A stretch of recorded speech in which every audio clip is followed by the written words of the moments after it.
اگر آپ چاند کے 2 ٹکڑے کر دیں تو میں کلمہ پڑھنے کو تیار ہوں۔ اچھا یہاں بھی بڑی مزے کی بات ہے، اللہ نے پہلے کہہ دیا نبی پاک کو کہ ان الذین کفروا سواء علیہم انذرتہم ام لم تنذرہم لا یؤمنون۔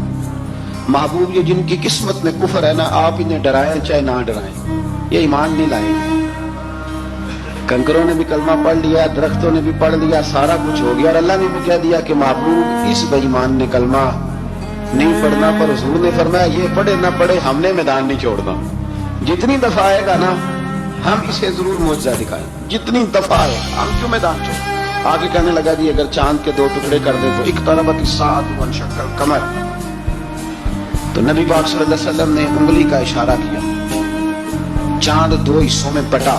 کوہ صفا ایک پہاڑی تھی مکے میں، آدھا ٹکڑا پہاڑی کی اس جانب ہوا، آدھا اس جانب، یعنی وضاحت کی اللہ کریم نے کہ ایسے نہ ہو کہ یہ کہہ دی وہ تو ایسے بالکل شک ہوا تو مل گیا، پتہ نہیں میری آنکھوں پہ جادو ہو گیا، ملا ہے کہ نہیں ملا۔ جب ٹوٹا تو حدیث بات میں آتا ہے کہ آدھا چاند کوہ صفا کے ادھر گیا اور آدھا تو پہاڑی تھی، چاند نیچے آیا، پہاڑی کے گرد گھوما، آگے جا کے ملا، یعنی وقفہ دیا گیا باقاعدہ دیکھنے کا، سمجھنے۔ پوری دنیا میں جتنے لوگ اس وقت چاند دیکھ رہے تھے، ہندوستان تک روایتوں میں ملتا ہے کہ لوگوں نے گواہی دی کہ ہم نے چاند ٹوٹتے دیکھا ہے۔ زمانہ مان گیا، لوگوں کی چیخیں نکل گئیں، لوگ قدموں میں گر گئے، پر وہ جس کے دماغ میں شک تھا نا وہ نہیں مانا۔ شجر و حجر پہچان گئے پر انسان کی نظروں میں شک ہی رہا۔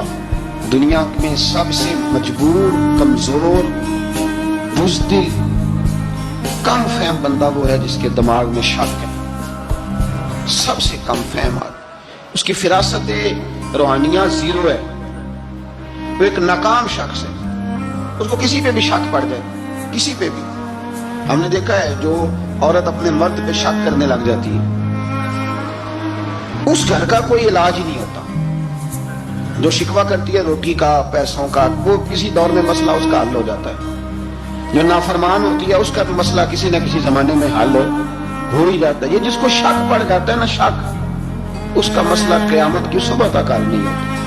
اگر مرد کو شک پڑ جائے اس کا مسئلہ بھی کبھی زندگی میں دوبارہ حل یاد رکھیں۔ یہ جو شکوک و شبہات ہے نا، قرآن پورا شکوک و شبہات کا ازالہ کرتا ہے، کافر کے سوال کا جواب دیتا ہے، منافق کے سوال کا جواب دیتا ہے۔ قرآن مجید ہر ایک کی تسلی کراتا ہے، لیکن شروع میں بتا دیا کہ لا ریب فیہ، شک والی گنجائش